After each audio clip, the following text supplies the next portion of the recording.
다시 한번 부르겠습니다. 주를 위한 이곳에, 주를 위한 이곳에 예배하는 자들 중에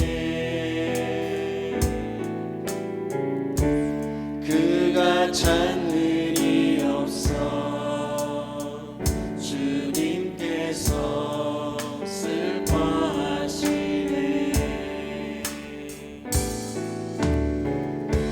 주님이 찾으시는 그 한 사람, 그 예배자, 내가 그 사람 되게 간절히 주께 예배하네. 주의 은혜로, 주의 은혜로 이곳에 서 있네. 주 임재에 엎드려 절하네. 그 어느 것도 난 필요 없네. 주님만 경배해. 주 은혜로 이곳에 서 있네. 주 임재에 엎드려 절하네. 그 어느 것도 난 필요 없네. 주님만 경배해. 다시 한번 부르겠습니다. 주를 위한 이곳에,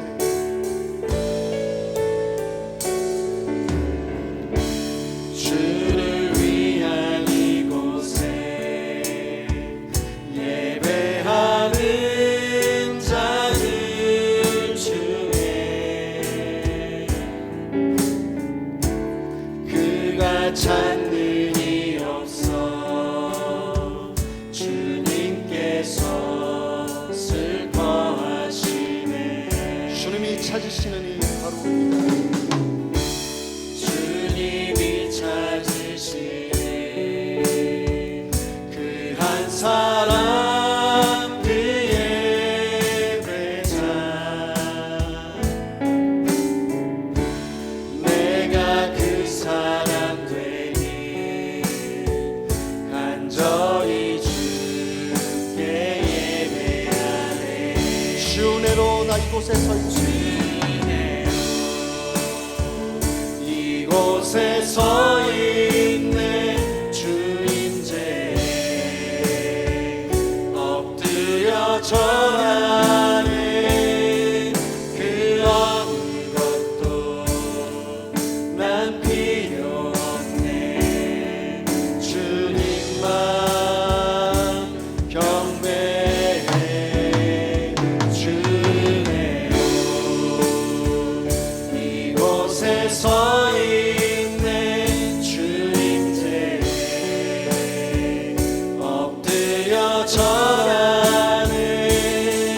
그 어느 것도 난 필요 없네. 주님만 경배해. 주 은혜로 이곳에 서 있는, 이곳에 서 있네.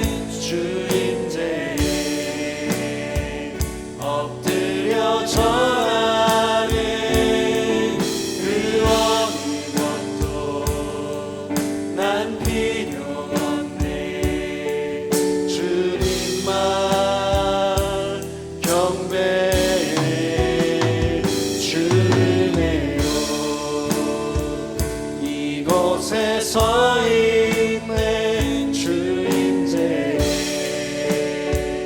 엎드려 절하네.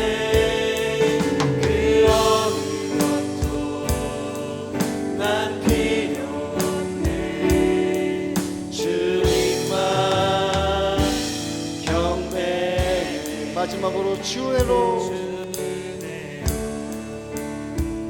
이곳에 서 있네. 주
다시 한번 부르겠습니다. 나의 평생에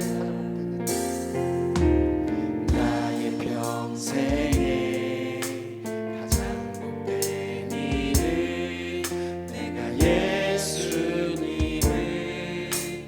만난 것이라.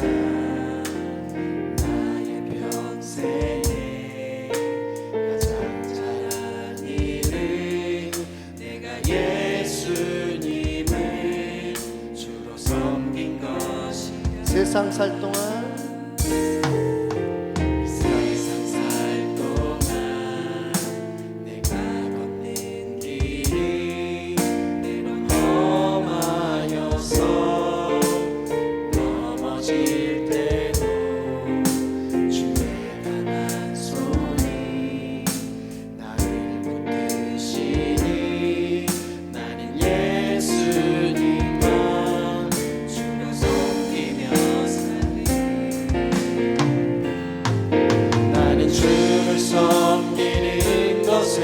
후회가 없습니다.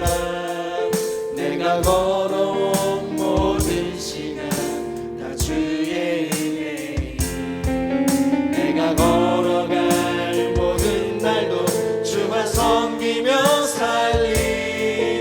오직 예수 이름 부르며 살아가리라.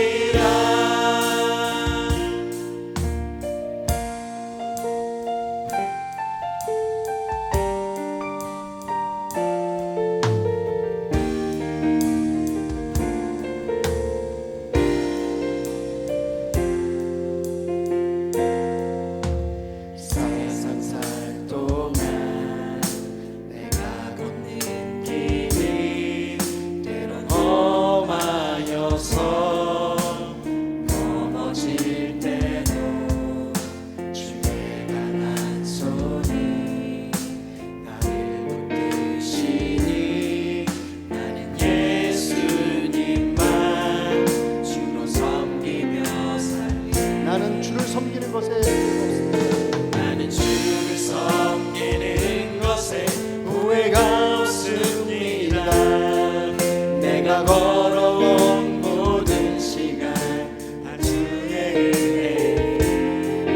내가 걸어간 모든 날도 주만 섬기며 살리. 오직 예수 이름 부르며 살아가리. 이것이 나의 간증이요, 이것이 나의 간증이요, 이것이 나의 찬송일세. 나 사는 동안 끊임없이 주를 찬송하리. 이것이 나의 간증이요, 이것이 나의 간증이요, 이것이 나의 찬송일세. 나 사는 동안 끊임없이 주를 찬송. 다시 한번 이것이 나의 간증이요, 이것이 나의 간증이요, 이것이 나의 찬송일세. 나 사는 동안 끊임없이 주를 찬송하리로라. 나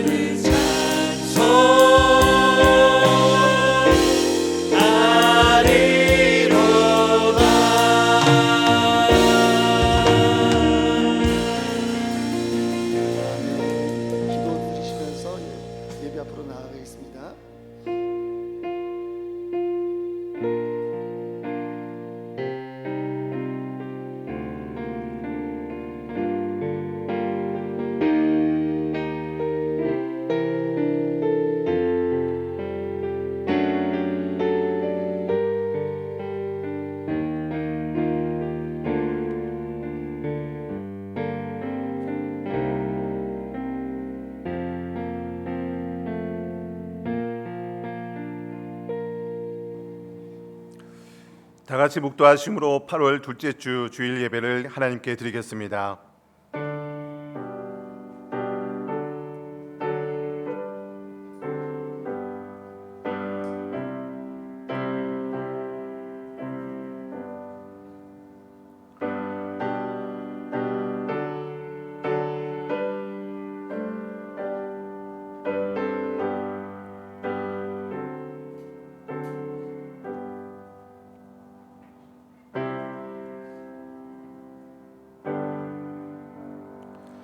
하나님은 영이시니 예배하는 자가 영과 진리로 예배할지니라. 아멘. 사랑이 많으시고 자비로우신 하나님 감사합니다.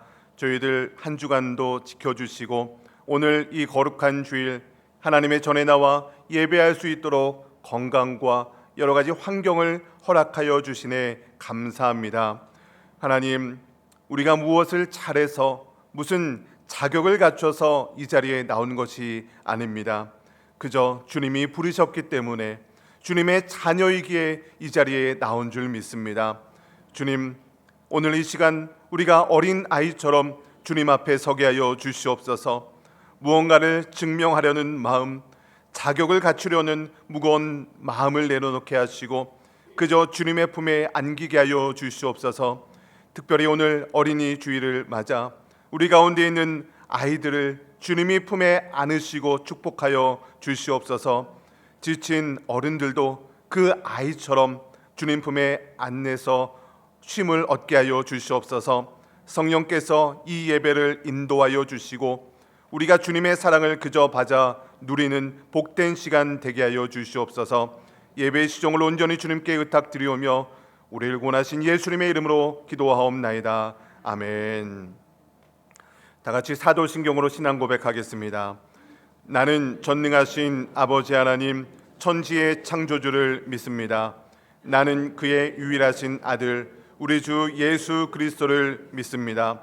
그는 성령으로 잉태되어 동정녀 마리아에게서 나시고 본디오 빌라도에게 고난을 받아 십자가에 못 박혀 죽으시고 장사된 지 사흘 만에 죽은 자 가운데서 다시 살아나셨으며 하늘에 오르시어 전능하신 아버지 하나님 우편에 앉아 계시다가 거기로부터 살아있는 자와 죽은 자를 심판하러 오십니다.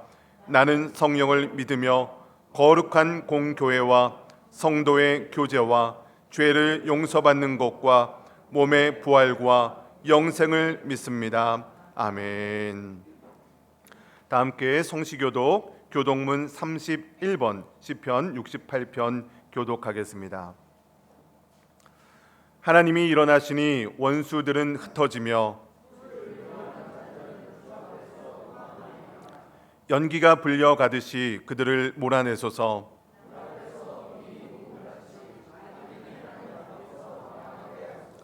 의인은 기뻐하여 하나님 앞에서 뛰놀며 기뻐하고 즐거워할지어다. 하늘을 타고 광야에 행하시는 이를 위하여 대로를 수축하라. 그의 거룩한 처소에 계신 하나님은 고아의 아버지시며 과부의 재판장이시라. 갇힌 자들은 이끌어내사 형통하게 하시느니라.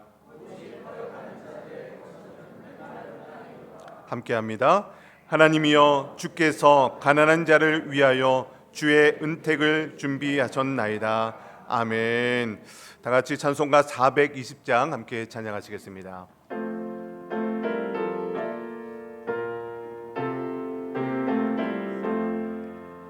너 성결기 위해 늘 기도하며 너 주 안에 있어 늘 성경 보고 온 형제들 함께 늘 사귀면서 일하기 전마다 너 기도하라. 너 성결기 위해 내 머리 숙여 저 은밀히 계신 사귀어 살면 주 닮으리니 널 보는 이마다 주 생각하리 너 성결기 위해 주 따라가고 일 다급하여도 당황치 말고 참 즐거울 때나 또 슬플 때나 너 주님만 믿고 늘 따라가라 너 성결기 위해 늘 기도하며 내 소원을 주께 다 맡기어라 너 성령을 받아 주 섬겨 살면 저 천국에 가서 더 잘 섬기리.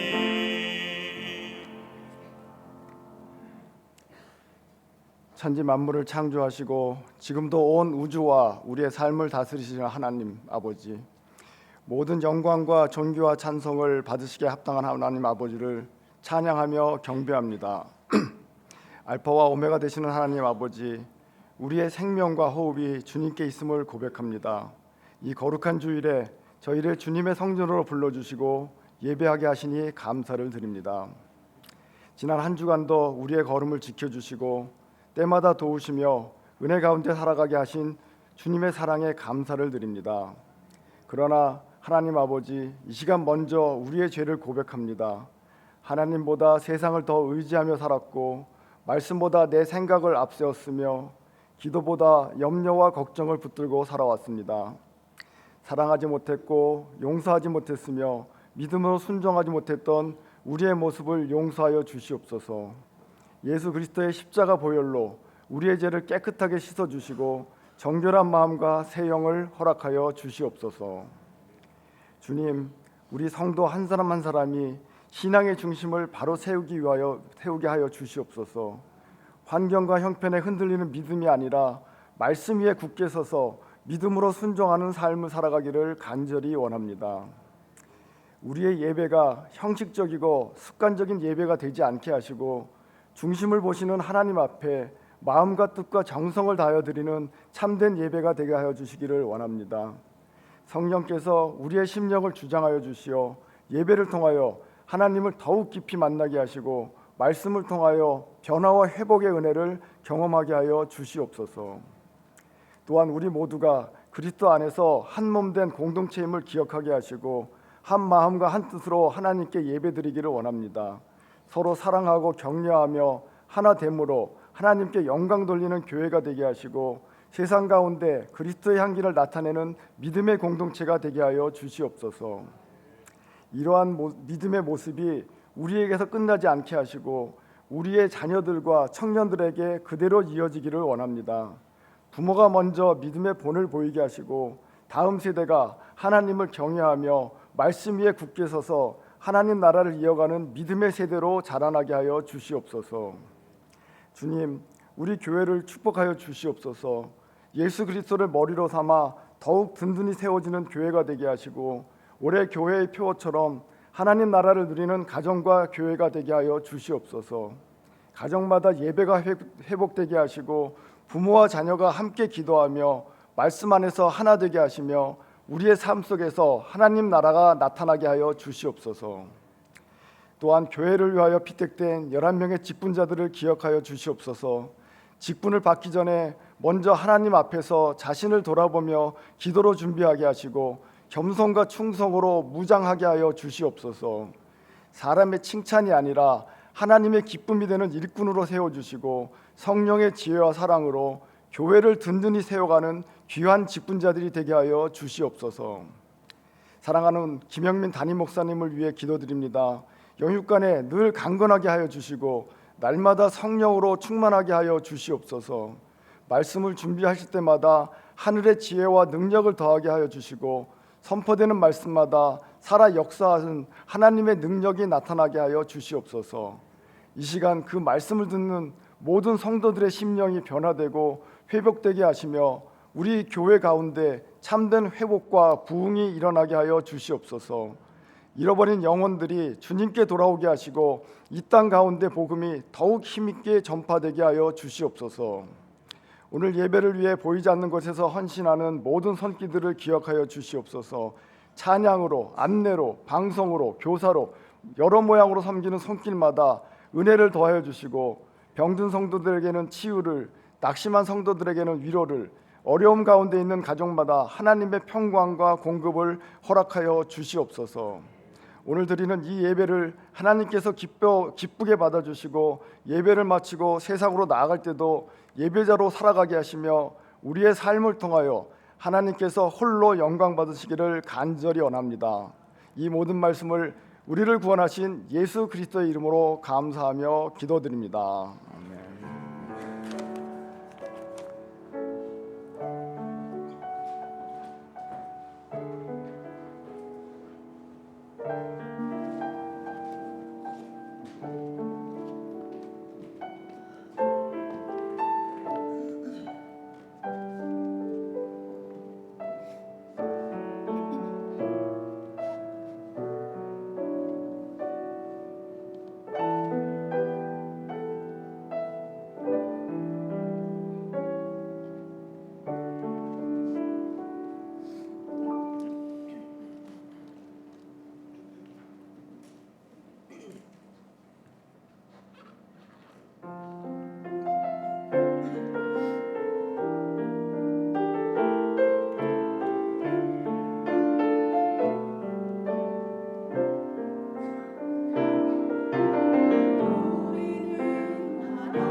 우리 귀한 찬양 감사합니다. 우리 옆 사람 누가 인사하겠습니다. 사랑합니다. 축복합니다. 사랑합니다. 축복합니다. 사랑합니다. 축복합니다. 오늘 우리에게 주시는 하나님의 말씀 마가복음 10장 13절부터 16절까지의 말씀입니다. 우리 신약성경 71페이지 전후에 있습니다. 마가복음 10장 13절부터 16절까지 말씀 한 절씩 교독하도록 하겠습니다.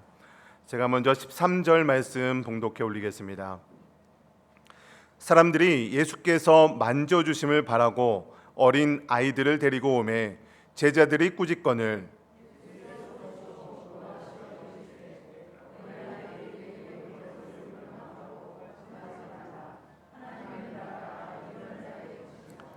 내가 진실로 너희에게 이르노니 누구든지 하나님의 나라를 어린 아이와 같이 받들지 않는 자는 결단코 그곳에 들어가지 못하리라 하시고 그 어린 아이들을 안고 그들 위에 안수하시고 축복하시니라. 아멘. 저는 오늘 어린 아이처럼 받으라 라는 제목으로 하나님의 말씀 전하도록 하겠습니다. 여러분, 주는 것이 어렵습니까? 받는 것이 어렵습니까? 주는 것이 어려우세요? 받는 것이 어려우세요? 질문이 어려우십니까? 네. 여러분, 주는 게 어려우세요? 받는 게 어려우세요? 한번 생각해 보세요. 뭐가 어려우세요? 네, 어떤 분은 주는 게 어렵다, 어떤 분은 받는 게 어렵다. 의견이 나눠지네요. 정답이 있는 질문이 아니죠. 근데 보통 우리는 주는 게 어렵다라고 생각하는 분들도 있습니다. 왜냐하면 내 소중한 것을 남에게 준다는 것이요, 그렇게 쉬운 일은 아닙니다. 그렇죠?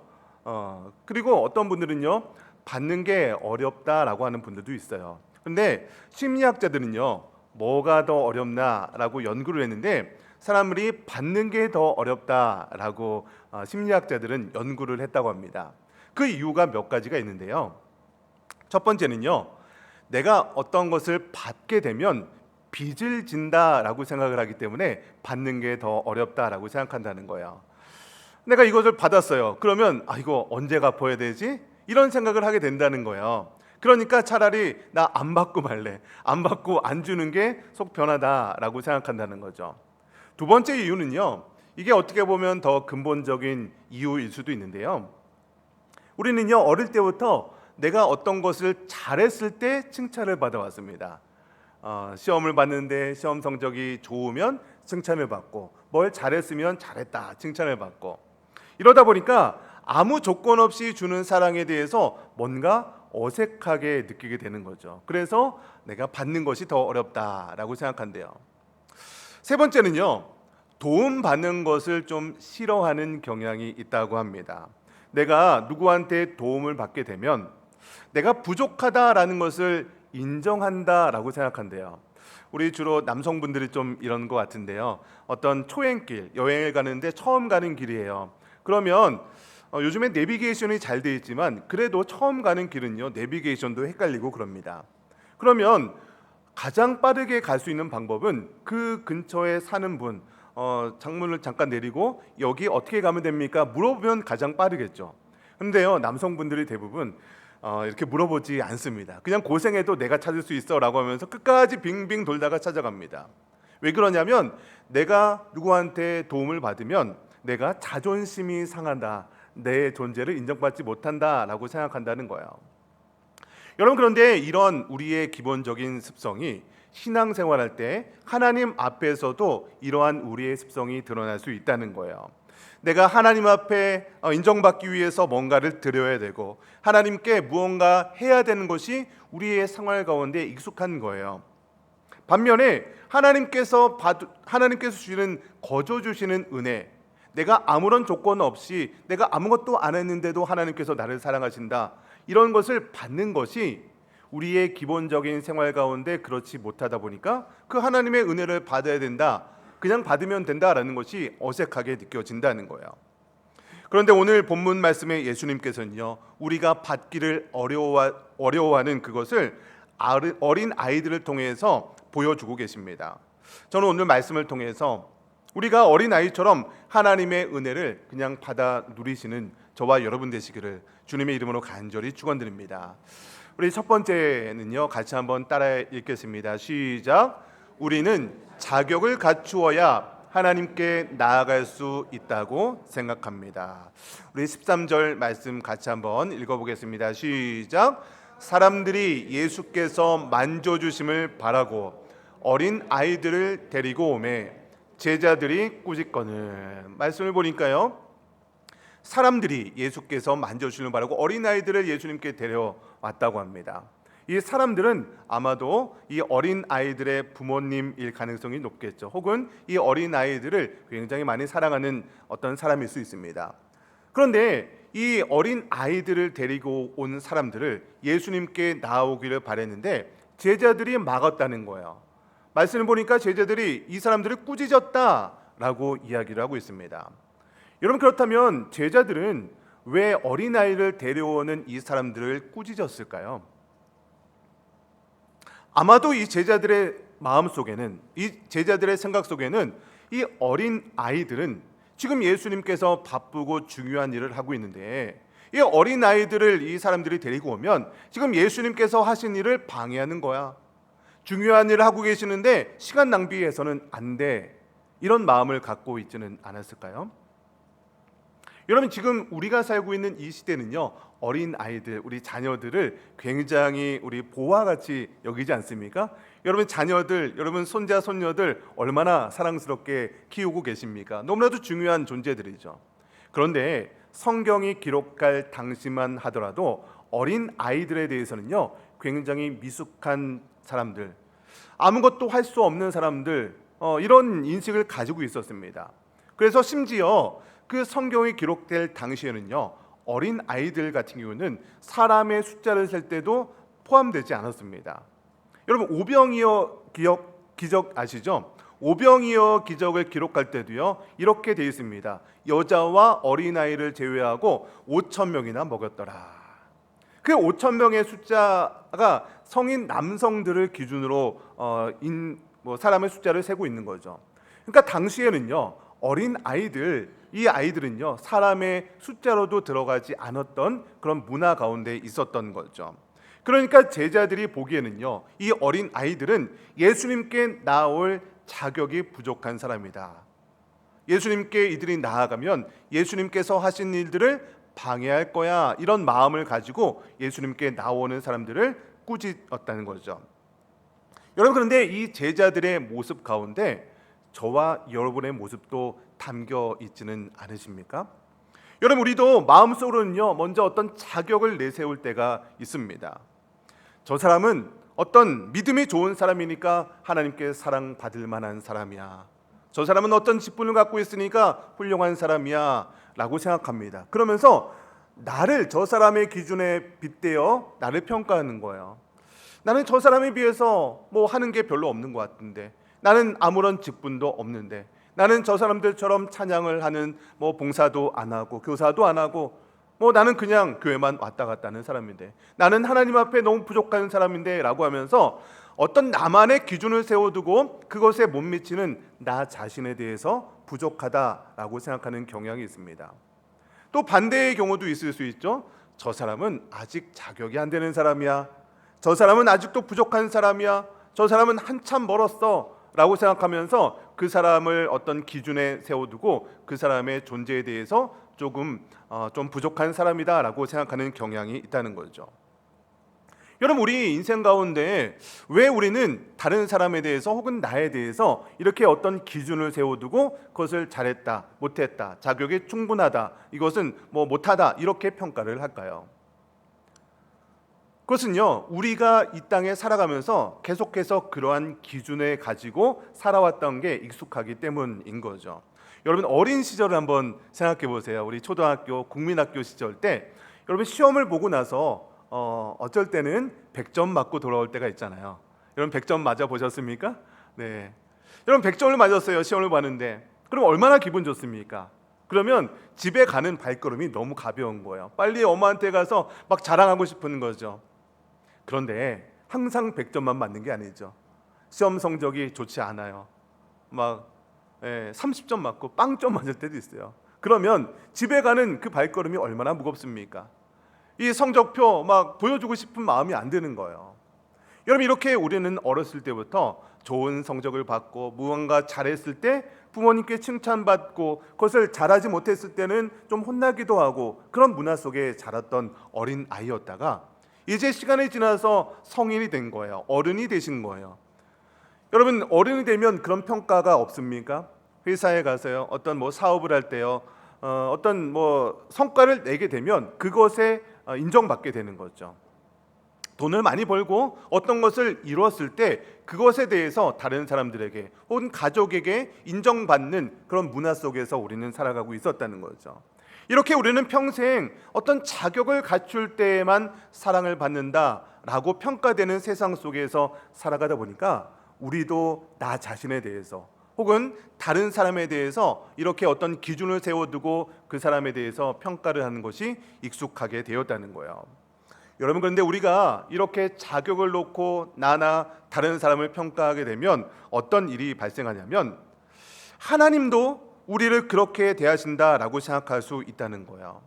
내가 예배를 많이 드려야만, 내가 헌금을 많이 해야만, 어떤 봉사를 해야만, 어떤 직분을 받아야만, 내가 어떤 것을 해야만 하나님께서 나를 사랑해 주시고 나를 인정해 주실 거야 라는 생각을 할 수 있다는 거예요. 여러분, 그런데 그렇게 살면 어떻게 되는지 아십니까? 우리가 해야 될 것들, 우리가 이루어야 될 것들이 끝이 없습니다. 아무리 열심을 다해도 우리가 이루어야 될 것들이 너무나도 많다는 거예요. 늘 부족하고 늘 불안해합니다. 여러분, 내가 자격을 갖추어야만 사랑을 받는다면 내가 그 자격에서 모자라는 순간 하나님의 사랑에서 떠날 수밖에 없게 되는 거죠. 그래서 우리 하나님 앞에서도요, 쉬지 못하고 계속해서 하나님 앞에 나 자신을 인정받으려고, 증명받으려고 계속해서 노력하다 보면 그때 오는 것이 우리가 넘어지고 탈진하고 쓰러지게 되는 경우가 발생할 수 있다는 거예요.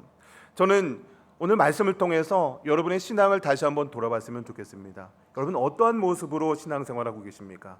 아직도 하나님께 인정받으려고 내가 오늘 예배를 드리고 많이 드리고 헌금을 많이 하고 어떤 봉사를 해야만 인정받을 거야 라고 생각하면서 항상 불안해하고 염려하면서 신앙생활 하십니까? 저는 오늘 말씀을 통해서 여러분들의 삶 가운데, 여러분들의 신앙생활 가운데 하나님 앞에 나올 때 어린 아이처럼 그저 하나님 앞에 있는 것을 누리게 되는 저와 여러분 되시기를 주님의 이름으로 간절히 축원드립니다. 우리 두 번째 같이 한번 읽겠습니다. 시작. 하나님은 아무 자격 없이 품에 안기는 아이를 기뻐하십니다. 여러분, 제자들이 어린 아이들을 막았을 때 예수님께서 어떻게 하셨을까요? 우리 14절 말씀도 같이 읽겠습니다. 시작. 예수께서 보시고 노하시어 이르시되 어린 아이들이 내게 오는 것을 용납하고 금하지 말라. 하나님의 나라가 이런 자의 것이니라. 아멘. 예수님께서 보시고 뭐 하셨다고요? 노하셨다, 화를 내셨다라고 표현하고 있습니다. 여러분, 예수님이 막 화를 막 내는 분입니까? 아니면 예수님 인자하시고 선하시고 자비로우신 분입니까? 여러분, 예수님의 기본적인 성품은요, 인자하신 분이에요.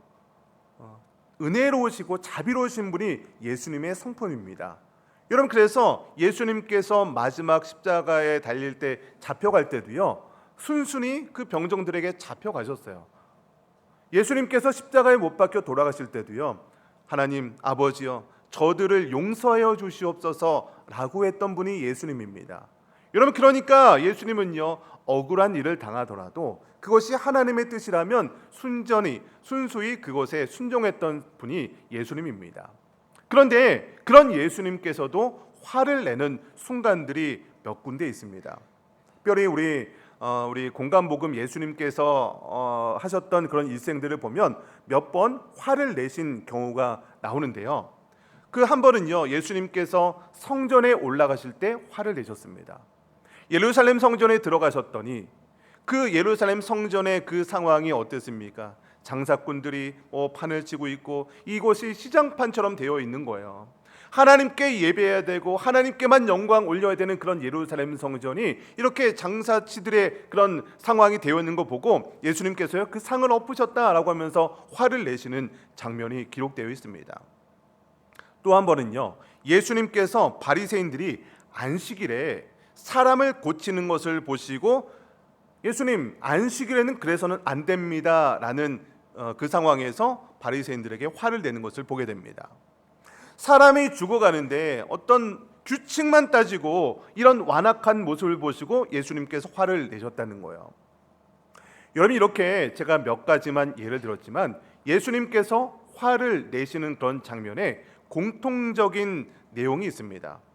예수님께서 언제 화를 내시나라는 것을 봤더니 사람이 하나님께 나아가는 길을 막을 때, 사람이 하나님과의 관계 속에서 그것을 멀리하려고 할 때 예수님께서는 화를 내셨다는 거예요. 오늘 본문에서 예수님께서 노하실 때도 마찬가지였죠. 사람들이 어린아이들을 데리고 예수님께 나오는 것, 하나님께 나아오려는 그 모습을 막으시는 것을 보시고 오늘 본문에 예수님께서 화를 내셨다, 노하셨다라고 기록을 하고 있는 것이죠. 여러분, 그러면 무엇이 예수님을 그렇게 화가 나게 하셨을까요?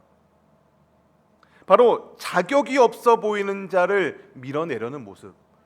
내가 어떤 자격을 가지고 기준을 가지고 그것을 가지고 예수님께 어떤 사람은 나아가도 돼, 어떤 사람은 나아갈 수 있어, 이러면서 하나님께 나아가는 그 길을 막는 것을 보시고 예수님께서는 화를 내셨다는 거예요. 하나님께 나오는데 자격을 따지는 거죠. 여러분, 이런 자격을 따지는 모습을 가지고 나 자신을 기준 삼기도 합니다.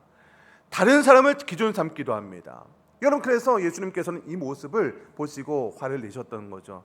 우리 계속해서 16절 말씀도 같이 한번 읽어보겠습니다. 시작. 그 어린 아이들을 안고 그들 위에 안수하시고 축복하시니라. 아멘. 여러분, 예수님께서 그냥 아이들에게 말로도 그냥 축복하실 수 있었습니다. 그런데 예수님께서는요 그들을 안아주셨어요. 머리에 안수하고 그들을 축복해 주셨습니다. 여러분, 그런데 이 상황에서 어린 아이들이 어떤 행동을 했을까요? 예수님께 축복받기 위해서, 예수님께 안수받기 위해서 어린 아이들이 어떤 노력을 했습니까? 아이들이 어떤 노력을 했어요? 아이들은요 어떤 노력을 한 게 없습니다. 그저 예수님께 안겨서 축복을 받고 안수를 받은 거죠. 여러분, 그런데 이 본문 상황 속에서 우리가 오해를 하시면 안 됩니다. 예수님께 나오는 것은 그냥 내가 아무것도 안 해도 되는 거구나, 그냥 예수님의 축복만 받으면 되는 거구나, 이렇게 오해를 하셔서는 안 됩니다. 여러분, 부모님의 품에 안기는 상황을 한번 생각해 보세요. 어린 아이들이요 가끔 이렇게 높은 곳에 올라가는 것을 굉장히 좋아하죠. 어떤 식탁이나 어떤 침대 위나 어떤 그런 책상 같은 데 올라가는 것을 좋아합니다. 근데 그런 아이들이 그런 데 올라가서 아빠가 멀리 있는데 가끔 아빠를 향해서 이렇게 점프를 하고 막 달려들 때가 있어요. 여러분, 그런 경험 기억하십니까? 어린 아이들이요 그 높은 데서 점프를 했다가 떨어지면 많이 다칠 수가 있어요. 위험한 상황임에도 불구하고 어린 자녀들이요 아빠한테, 엄마한테 막 점프를 해서 안길 때가 있어요. 여러분, 그 어린 아이들이 이렇게 부모님께 점프해서 안길 때 어떤 마음으로 점프를 할까요? 이 아빠가 나를 안 잡아주고 피하면 어떻게 할까? 이런 두려운 마음으로 점프할까요? 그러면 어린 아이들은 그렇지 않아요. 내가 점프를 해도, 아무리 내가 위험해도 아빠가 나를 받아줄 거야, 나를 절대 놓지 않을 거야, 이렇게 엄마에 대한, 아빠에 대한 믿음이 있기 때문에 그 높은 곳에서 위험을 무릅쓰고 뛰어내리지 않을까요? 여러분, 우리가 어린아이와 같이 하나님께 나아가는 그 모습이 이와 같다는 거예요. 내가 어떤 것을 했기 때문에, 어떤 것을 이렇기 때문에가 아니라 그냥 하나님께서 나를 사랑하신다는 것을 그냥 믿고 주님 앞에 나오는 믿음이 바로 어린 아이와 같은 믿음이라는 거죠. 근데 여러분, 하나님 어떻게 믿고 계십니까? 어떤 믿음을 가지고 오늘 예배 드리고 계십니까? 어떤 믿음을 가지고 우리가 신앙생활하고 계십니까? 아이가 부모님의 품에 안기는 것처럼 아무 계산 없이 하나님께 여러분의 여러분 자신을 맡기고 계십니까? 아니면 내가 아직도 뭔가 해야 되는데, 나 이거 해야 되는데 너무 부족합니다 라고 하면서 그 예수님의 품에 앉아 있는 것을 떠나서 무언가를 계속하려고 노력하고 계십니까? 여러분 자녀들을 한번 생각해 보시기 바랍니다. 여러분 자녀들이 혹은 뭐 손주 손녀들이 무언가를 잘했기 때문에 자녀와 손주 손녀들을 사랑하십니까? 아니면 그냥 자녀이기 때문에, 너 손녀이기 때문에 그냥 그 있는 그대로 사랑하십니까? 용돈을 많이 줘야만 사랑하십니까? 자녀들이 뭐 시험 성적 100점 맞아야만 사랑합니까? 그렇지 않잖아요. 그냥 내 자녀니까, 내 아들이니까, 내 딸이니까, 내 손주니까 그냥 기뻐 보이는 거예요. 그냥 사랑스러워 보이는 거죠. 여러분, 우리가 하나님의 자녀이기 때문에 우리가 어떤 것을 잘하고 못한 것을 떠나서 그냥 하나님의 자녀라는 그 존재 자체만으로도 하나님의 사랑을 받을 만한 충분한 자격이 있다는 거예요. 여러분, 제가 지난 몇 주 동안 이런 말씀을 전했습니다. 2주 전에는요, 엘리야에 대한 말씀을 전했습니다. 혹시 기억하십니까?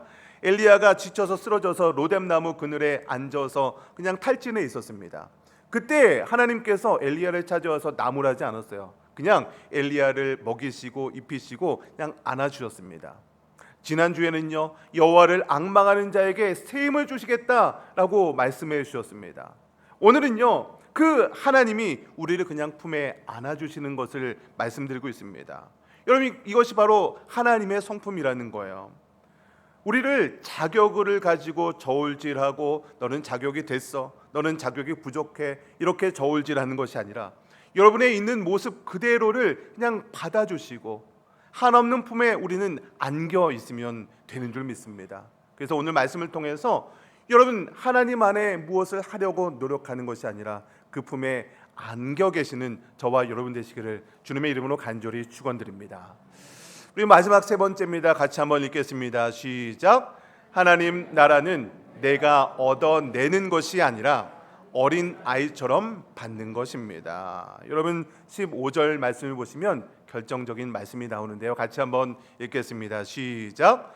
내가 진실로 너희에게 이르노니 누구든지 하나님의 나라를 어린아이와 같이 받들지 않는 자는 결단코 그곳에 들어가지 못하리라 하시고, 이 말씀을 보시면 결정적인 핵심적인 단어가 있는데 받들지 않고는, 그러니까 받는다라는 말씀이 핵심적인 말씀입니다. 그러니까 하나님의 나라는요, 내가 뭔가를 이루어서 얻어내는 것이 아니라 하나님께서 주시는 은혜를 그냥 받는다는 거예요.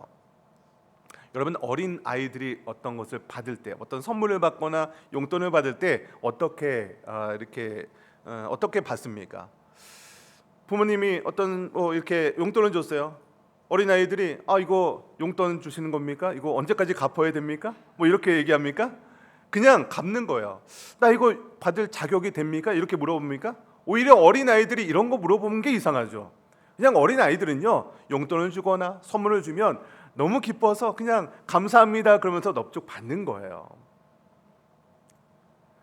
여러분, 이렇게 하나님의 나라는요, 우리가 어떤 자격이 됐기 때문에 하나님께서 주신 것을 내가 무엇을 갚아야 되고 어떤 보상과 어떤 이런 것들을 해야만 하는 것이 아닌데, 우리가 계속해서 이런 것을 생각하고 부담스럽고 어색해 한다는 거예요.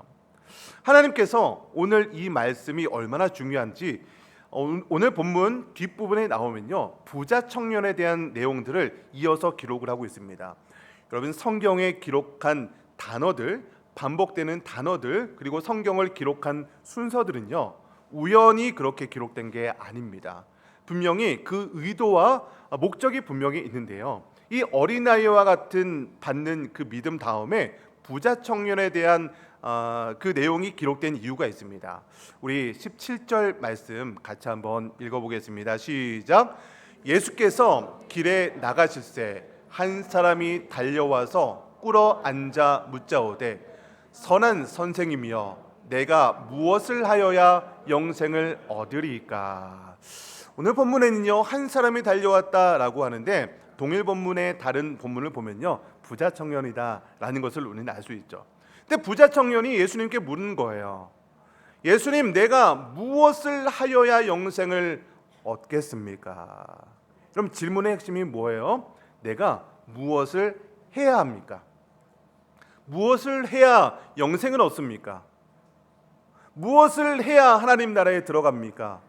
계속 부자 청년이 질문하고 있는 핵심이 뭐였죠? 내가 무언가를 해야만 하나님 나라에 들어가냐, 영생을 얻냐라고 물어보고 있는 거죠. 여러분, 사실 이 부자 청년은요, 그 성경을 보면요, 굉장히 많이 했던 사람이에요.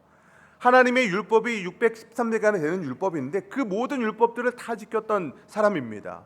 10계명 다 지켰던 사람이에요. 또 거기다가 돈이 많았던 사람입니다. 그러니까 이 부자 청년은요, 하나님께 지켜야 될 그런 모든 율법들을 다 지키면서도 하나님께 많은 축복을 받고 많은 인정을 받았던 사람이 바로 이 부자 청년이었다는 거죠. 근데 이 부자 청년이 모든 것을 다 하고 있음에도 불구하고, 충분히 자격이 있음에도 불구하고 더 하나님의 영생을 얻기 위해서 예수님, 내가 무엇을 해야 영생을 얻습니까? 라고 물어보고 있는 거죠. 그럼 자격만 따지고 본다면 이 부자 청년은 충분히 하나님의 나라에 들어갈 자격, 영생을 얻을 만한 자격이 충분한 사람이었습니다. 그런데도 이 부자 청년의 마음 가운데 나는 아직도 부족하다, 무엇을 해야 영생을 얻습니까? 라고 물어보고 있다는 거죠. 이런 모습이 어쩌면 저와 여러분의 모습 가운데도 있지는 않냐는 질문입니다.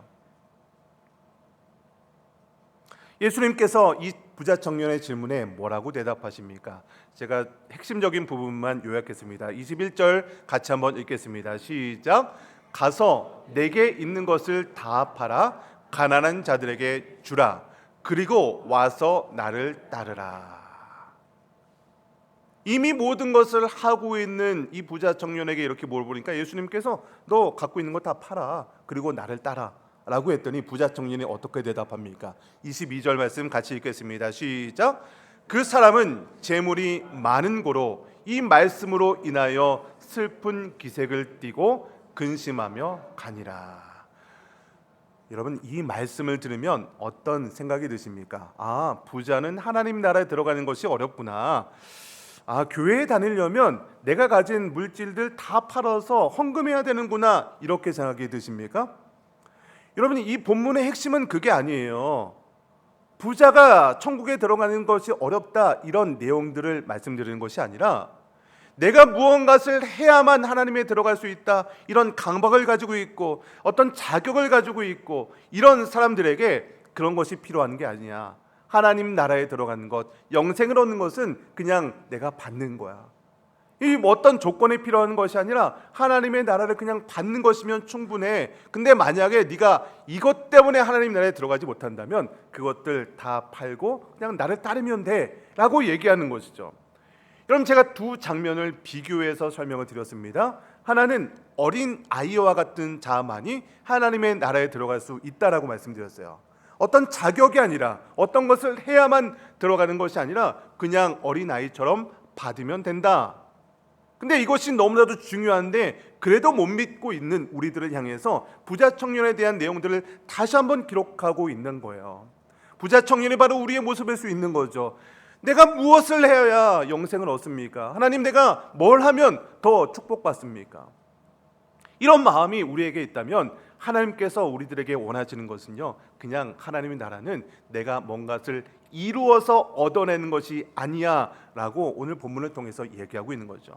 여러분, 만약에 우리가 어떤 것을 해서, 어떤 것을 헌금을 많이 하고 봉사를 하고 이런 것을 해서 하나님 나라에 들어가는 영생을 얻는 기준이 있다면, 예를 들어서 여러분 운전면허 시험 보면 합격 점수가 있습니다. 100점 만점에 몇 점 정도 이상 받아야 합격을 합니까? 몇 점이에요 요즘에는요? 70점 정도 되는 것 같아요. 조금 왔다 갔다 하겠지만 나라마다 다르고, 만약에 하나님 나라에 들어가는 합격 최소 점수가 70점이라고 가정을 해보겠습니다. 절대 그런 건 아닙니다. 근데 만약에 내가 어떤 것을 할 때마다 점수를 얻는다, 내가 예배를 드릴 때마다 0.1점씩 얻는다, 내가 어떤 봉사를 할 때마다 1점이 올라가고, 내가 어떤 직분을 받으면 10점이 올라가고, 만약 어떤 우리가 이 땅에서 하는 어떤 봉사나 헌신이나 뭐 헌금을 할 때마다 뭐 직분을 받을 때마다 점수가 올라가서 내가 그 점수를 가지고 하나님 나라에 들어갈 수 있는 그런 점수를 받는다면 우리가 몇 점 정도나 받을 수 있을까요? 70점 정도가 넘어야 하나님 나라에 들어갈 수 있는데, 여러분이 하고 있는 어떤 모든 봉사와 그런 것들 다 합쳐서 우리가 받을 수 있는 최고의 점수가 몇 점 정도나 될 것 같으십니까? 우리가 받을 수 있는 점수는요, 70점의 기준이 합격 점수라면 아마도 아무리 뛰어난 사람이라도 10점 정도 넘지 못할 겁니다. 그러니까 무슨 말씀이냐면, 우리가 하려고 하는 하나님께 선한 마음으로 예배도 드리고 헌금도 하고 봉사도 하고 직분도 받고 여러 가지 선교도 하고 봉사도 합니다. 그런데 우리의 능력과 우리의 힘으로 할 수 있는 것은요, 하나님의 기준으로 정말 기준이 필요하다면 그 하나님의 기준에는 미치지 못한다는 거예요. 여러분, 그렇기 때문에 인간의 능력으로 구원받을 수 없기 때문에 오신 분이 누굽니까? 바로 예수 그리스도가 그것 때문에 우리 가운데 오신 거예요. 우리의 능력으로는요, 우리의 죄를 용서할 수 있는 능력이 우리에게는 없습니다. 그렇기 때문에 예수님께서 아무런 보상도 없이 우리가 갚을 수도 없죠. 그렇기 때문에 예수님께서 우리를 위해서 돌아가신 거예요. 그래서 우리가 해야 될 것은요, 그 어떤 보상도 바라지 않는 예수님의 그 사랑을 그냥 우리가 믿는 거예요. 우리가 예수님을 위해서 무언가를 해야만 한다, 그것이 아니라는 거예요. 하나님을 위해서 무언가를 해야만 구원받을 수 있다, 이것이 결코 아니라는 겁니다. 그렇기 때문에 우리가 할 수 있는 것은요, 그냥 믿는 거예요. 우리가 할 수 있는 것은요, 그냥 하나님 품에 안겨 있는 겁니다. 만약에 우리들 가운데 당신은 자격이 부족해요, 당신은 자격이 충분해요 라고 얘기한다면 그 모습이 오히려 부자 청년의 모습이고, 그 모습이 바로 제자들이 예수님께 나오는 이 사람들을 막는 모습이 될 수 있다는 겁니다. 여러분, 오늘 말씀의 결론을 맺겠습니다. 여러분, 오늘 칠레의 어린이 주일입니다. 저는 한국에서 있다 보니까 어린이 주일은 5월 첫째 주가 항상 어린이 주일이었는데 칠레에 오니까 좀 다르더라고요. 우리 자녀들, 우리 손주들, 귀한 아이들을 위해서 예수님께서 그들을 품에 안으셨던 아이들이죠. 근데 오늘 이 말씀은요, 그저 어린이 주일이기 때문에 어린 아이들에게만 주는 그런 말씀이 아닙니다. 오늘 말씀은요, 사실 아이들만을 위해서 주는 말씀이 아니라 평생 내가 무엇을 해야 되고 자격을 가치로 지쳐 있는 우리 저와 여러분 같은 어른들을 위해서도 주는 말씀이라는 거죠. 하나님은요, 우리에게 말씀하십니다. 이제 그만 애쓰고 이제 그만 뭔가를 하려는 그런 마음을 내려놓고 하나님 품에 안겨 있으면 된다고. 특별히 여러분, 이 자리에 자녀를 위해서 평생 애쓰신 우리 부모님들도 계십니다. 낯선 이 땅에서 아이들을 어떻게 하면 잘 키우려고, 아이들의 신앙을 지키려고 발버둥 치신 분들도 계십니다. 그런데 여러분, 오늘 이 자리에서 잠시 쉬시기 바랍니다. 여러분 자신이 하나님의 품에 안겨 있는 것처럼 어린아이와 같은 그런 여러분 되시기를 주님의 이름으로 축원드립니다. 여러분이 어떤 존재이기 때문에, 어떤 것을 했기 때문에가 아니라 하나님의 자녀이기 때문에 여러분 존재 자체로 충분한 하나님께 사랑받을 만한 분임을 기억하시고 그 하나님의 사랑 안에 거하는 저와 여러분 되시기를 주님의 이름으로 간절히 축원드립니다. 오늘 같이 말씀을 생각하면서 우리 찬양하기 원합니다. 우리 찬송가 304장 우리 함께 찬양하고 기도하기 원합니다. 그 크신 하나님의 사랑 찬양하고 함께 기도하도록 하겠습니다.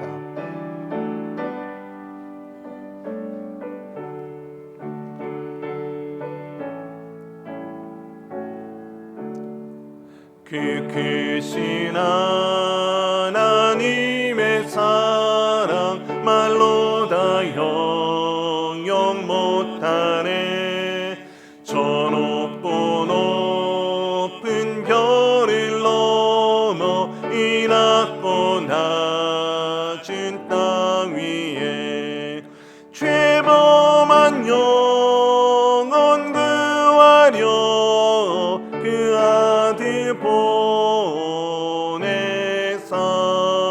화목제물 삼으시고 죄 용서하셨네. 하나님 크신 사랑을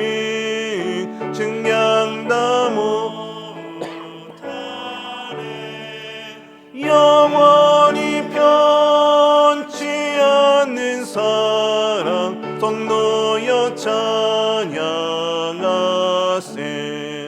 괴로운 시절 지나가고 땅 위에 영화 쇠할 때 주 믿지 않던 영혼들은 큰 소리 외쳐 울어도 주 믿는 성도들에게 큰 사랑 베푸사 우리의 죄 사했으니 은혜 잊을까. 하나님 크신 사랑을 증량 다 못하네. 영원히 변치 않는 사랑 성도여 찬양하세. 하늘을 두루마리 삼고 바다를 먹물 삼아도 한없는 하나님의 사랑 다 기록할 수 없겠네. 하나님의 크신 사랑 그 어찌 닿았을까. 저 하늘 높이 쌓아도 채우지 못하리. 하나님 크신 사랑은 증량 다 못하네. 영원히 변치 않는 사랑 성도여 찬양하세. 아멘. 우리 말씀을 생각하면서 우리 통성으로 기도하기 원합니다. 먼저 첫 번째로 기도할 것은 자격을 갖추려 지친 성도들을 위해서 기도하겠습니다. 내가 평생 무언가를 이루려고 이루어야 사랑을 받는다고 여기며 애써온 이들이 있습니까? 그 무거운 짐을 내려놓고 어린 아이처럼 하나님 품에 안기는 저와 여러분 될 수 있도록 기도하시고, 두 번째는 우리 교회의 다음 세대를 위해서 기도하시기 바랍니다. 예수님이 어린 아이들을 안고 축복하셨던 것처럼 우리 자녀와 손주들이 어릴 때부터 하나님의 사랑을 받아 누리며 자라갈 수 있도록 기도하시고, 그들을 신앙으로 키우는 우리 부모님들, 교사 선생님들 붙들어 달라고 기도하시고, 마지막 세 번째는 서로를 자격으로 판단하지 않는 우리 공동체가 되게 달라고 기도하시기 바랍니다. 제자들이 아이들을 막았던 것처럼 우리도 때로는 서로를 재고 밀어내지 않고 하나님이 품으시는 그대로 서로를 품는 교회가 되게 해달라고 이 시간 말씀을 생각하면서 우리 통성으로 기도하기 원합니다. 함께 기도하시겠습니다. 아버지 하나님 감사합니다. 하나님 오늘도 말씀 가운데 우리가 이 땅에서 어떻게 어떠한 삶을 살아가야 되는지, 어떤 기준을 가지고 신앙생활을 해야 되는지 보여주심에 감사합니다. 하나님, 우리가 신앙생활하면서 계속해서 우리 가운데 있는 강박이 무엇입니까? 하나님께서 거저 주시는 은혜를 나는 부족합니다, 나는 아닙니다 라고 하면서 하나님의 은혜를 밀어낼 때가 있지는 않았습니까? 하나님, 난 이렇게 부족한데요, 나는 이것도 부족하고 안 됩니다 라고 하면서 나 자신에 대해서 아무런 자격이 없다고 부족하다고 내미는 우리 마음이 있습니까? 때로는 그 동일한 기준을 가지고 상대방을 향해서 당신은 이런 기준이 안 되는 사람이야, 당신은 이런 죄를 지은 사람인데 어떻게 이런 행동을 할 수 있어 라고 하면서 다른 사람에게 기준을 세워서 말하고 있지는 않습니까? 하나님, 주님께서 우리에게 주시는 말씀은 어떤 자격이 아니라 하나님의 자녀이기 때문에 충분히 하나님의 나라를 누릴 수 있는 것이 바로 우리 모든 사람들의 아버지 특권인 줄 믿습니다. 하나님, 그 모든 강박에서 내려놓게 하시고 오늘 말씀처럼 어린아이처럼 하나님의 품에 안겨서 그저 하나님의 나라를 누리는 우리 모두가 될 수 있도록 주님 역사여 주시옵소서. 우리 다음 세대를 위해서 또한 기도하며 나아갑니다. 우리 믿음의 다음 세대들, 우리 자녀들, 우리 손주 손녀들 하나님 품에 맡겨드립니다. 하나님께서 이 어린 자녀들을 안아주시고 축복하셨던 것처럼 우리 어린 시절부터 우리 어린 아이들이 하나님 품에서 자라나게 하여 주옵소서. 하나님의 사랑을 누리며 나가게 하시고 어떤 강박이나 세상의 기준 따라서 살아가는 것이 아니라 하나님의 기준 따라서 하나님 나라의 정체성을 가지고 하나님의 자녀임을 가지고 충분히 하나님 나라를 누리며 나아가는 우리 모두가 될 수 있도록 역사하여 주시옵소서. 특별히 하나님 우리 공동체 가운데 어떤 자격을 가지고 다른 사람을 상처 주기도 하고 미워했던 그런 마음이 있습니까? 나는 너무 부족한 사람이야 라고 하면서 자책하고 넘어져 있는 분들 계십니까?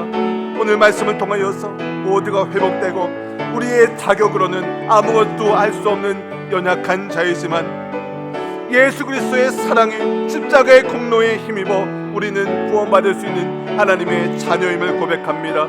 주여, 하나님 다른 사람을 평가하고 자격을 하는 것이 아니라 하나님 안에 있음에 기뻐하고 즐거워하는 우리 모두가 될 때 하나님이 누리는 그런 은혜와 평강을 누리게 하여 주셔서 정말로 하나님의 나라를 누리는 우리가 모두가 될 수 있도록 역사하여 주시옵소서. 감사드리며 예수님의 이름으로 기도하옵나이다. 아멘. 하나님 감사합니다. 오늘도 있는 모습 그대로 우리를 품으시는 하나님, 오늘도 지친 우리를 주님의 말씀으로 안아주시니 감사와 영광을 올려드립니다. 주님, 우리 교회 모든 성도님들 기억하여 주시옵소서.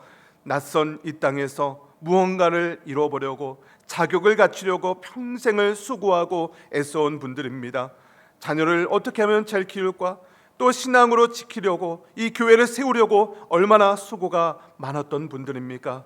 때로는 그러다 지쳐서 하나님 앞에서조차 쉬지 못하고 계속해서 하나님께 인정받으려고 증명하려고 애쓰는 분들도 있습니다.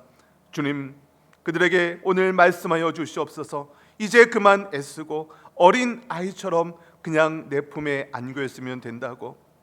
특별히 우리 자녀의 문제로 마음 아픈 부모님들을 기억하여 주시옵소서. 내가 더 해주지 못해서 못해준 것만 가지고 마음 아파하는 분들 기억하여 주시옵소서. 하나님, 죄책감에 눌린 이들, 자녀와 멀어져서 마음 아픈 분들, 자녀의 신앙을 두고 평생을 기도하며 애태운 분들도 있습니다. 주님, 그들이 먼저 주님 품에 안겨서 쉼을 얻게 하여 주시옵소서. 그 사랑 안에서 자녀를 다시 주님께 맡기게 하여 주시옵소서. 하나님, 오늘은 어린이 주일을 맞았습니다. 우리 어린 아이들을 축복하여 주시옵소서. 예수님이 아이들을 품에 안고 축복해 주셨던 것처럼 우리 다음 세대 한 사람 한 사람을 주님 안아주시고 축복하여 주시고 그들이 평생 주님의 사랑 안에서 거하게 하여 주시옵소서. 지친 우리를 먹이시고 세임 주시고 이제 품 안에 안으신 주님, 그 품 안에서 우리가 참된 안식과 하나님 나라의 기쁨을 누리게 하여 주시옵소서. 오늘도 예배의 자리에 나올 때 정성을 다해 예물을 준비한 손길 있습니다. 11조 예물을 드리고 감사와 선교 구제헌금을 드립니다. 우리가 드리는 이 예물들이 사실은 주님께서 우리에게 먼저 부어주신 것의 일부를 다시 주님께 올려드립니다. 우리의 생명도 물질도 우리가 누리는 모든 것이 주님이 우리에게 거저 주신 은혜인 줄 믿습니다. 주님, 우리가 무언가를 드려서 주님의 사랑을 얻어내려는 것이 아니라 이미 받은 사랑에 감사하여 이 예물을 드립니다. 어린아이가 아버지께 받은 것을 다시 내밀어 올려드리듯이 기쁨으로 드리오니 기쁘게 받아 주시옵소서. 이 예물이 주님 나라와 다음 세대를 위해 귀하게 쓰이게 하여 주시옵소서. 감사를 드리며 우리를 권하신 예수님의 이름으로 기도하옵나이다. 아멘.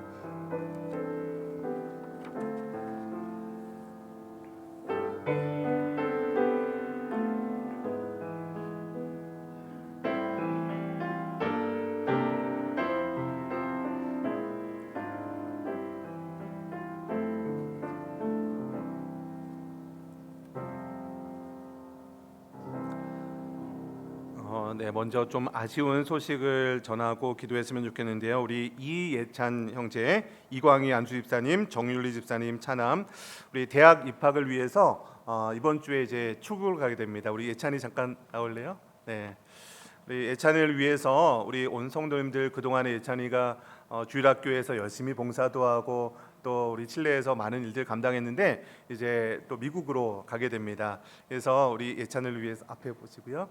네, 네.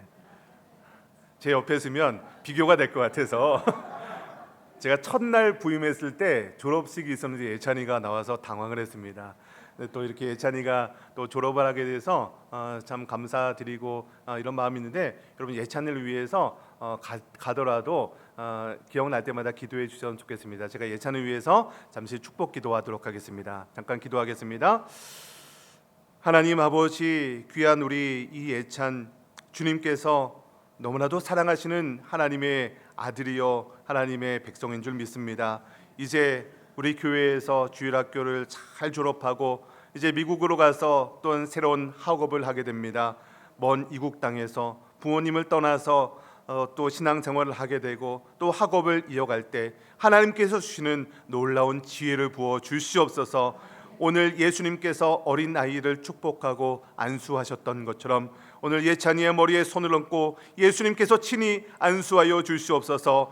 어디를 가든지 평안하게 하시고 위험에서부터 구하시고 눈동자같이 붙들어 주시고 의로운 오른손으로 붙들어 주시옵소서. 특별히 하나님 미국의 여러 가지 비자의 문제와 앞길도 하나님께서 열어 주시옵소서. 안전하게 하나님께서 지혜 주신 것처럼 앞날의 비전도 허락하시고 하나님 나라를 위해서 소중히 쓰임 받는 우리 예찬이 되게 하여 주시옵소서. 감사하며 축복하며 기도하옵나이다. 아멘.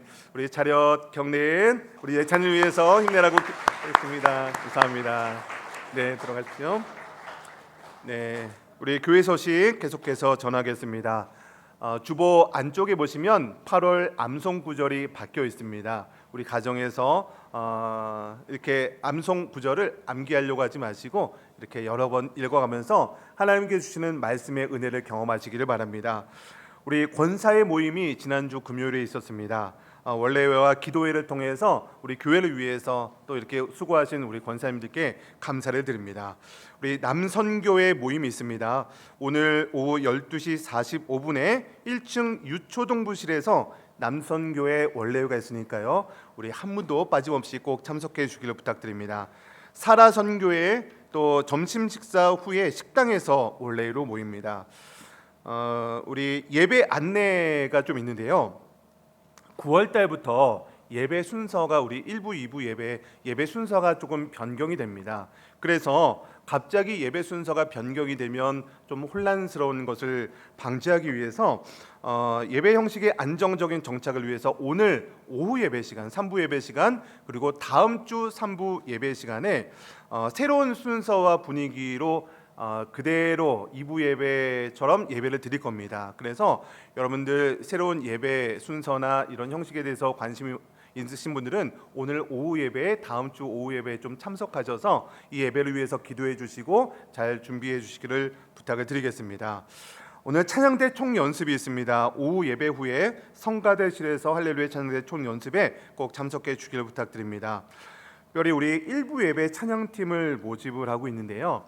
여러분들은 주로 2부 예배에 참석하시는 분들이라서 1부 예배 상황이 어떤지 잘 모르시는 분도 있는데 2부 예배랑 1부 예배가 조금 뭐랄까요 분위기라든지 인원수라든지 이렇게 좀 작다 보니까 1부 예배가 조금 차분합니다. 많이 차분합니다. 그래서 우리 1부 예배도 찬양팀을 좀 만들었으면 하는 마음이 좀 있습니다. 근데 현실적으로 어렵긴 하죠. 근데 그래도 여러분들 가운데 좀 이렇게 찬송 이렇게 신디 피아노 반주를 할 수 있는 분이거나 나는 좀 악기는 못 다루더라도 이렇게 찬양을 할 수 있겠다 이렇게 섬길 수 있는 분들이 있다면 우리 목사님께 좀 신청해 주시면 같이 좀 이렇게 찬양팀을 만들어 갔으면 좋겠습니다. 피택자 교육과 중직자 비전 나눔이 있습니다. 이제 제가 담임으로 와서 이제 7개월, 8개월 넘어가는데 좀 같은 비전을 가지고 우리 교회의 앞길 또 해야 될 일들이 참 많습니다. 그래서 우리 피택자분들은 피택 받고 나서 6개월의 교육을 반드시 받으셔야 임직을 받을 수 있습니다.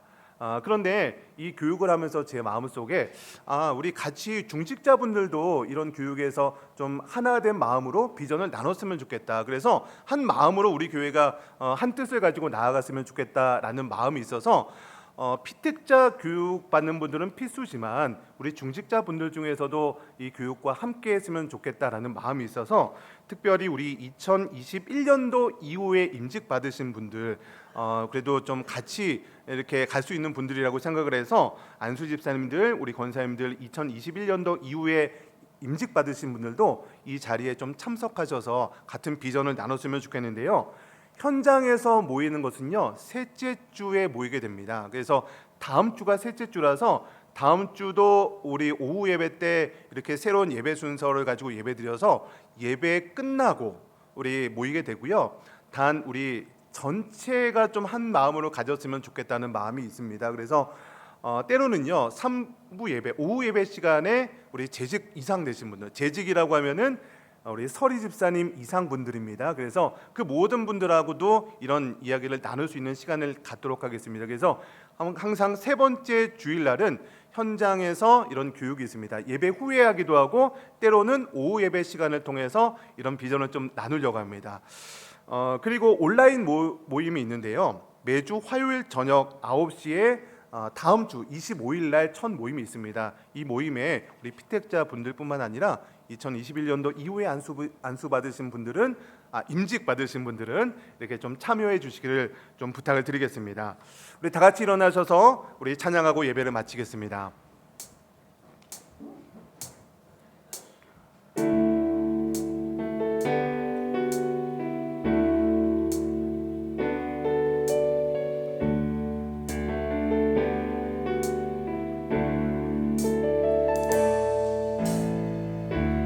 우리는 세상 속에서 주의 부름 받은 성도입니다. 어두운 세상 중에 빛으로 부르셨네. 우리는 주님의 성도입니다. 우린 주의 자녀입니다. 주의 자녀입니다.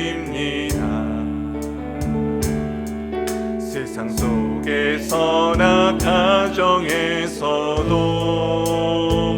우리는 변함없이 주의 자녀입니다. 우리는 주님의 자녀입니다. 우리는 예배합니다. 우리는 예배합니다. 어떤 환경이나 상황 속에도 우리는 변함없이 주를 예배합니다. 우리는 주님만 예배합니다. 교회가 희망입니다. 교회가 희망입니다. 어두운 세상 속에 희망입니다. 십자가 복음만이 세상을 살립니다. 교회가 이 땅의 희망입니다. 손을 들고 찬양합니다. 우리가 교회입니다. 함께 모일 때나 흩어질 때도 우리는 예배하고 복음을 전합니다. 우리가 주님의 교회입니다. 우리는 예배하고 복음을 전합니다. 우리가 주님의 교회입니다. 우리가 이 땅의 희망입니다.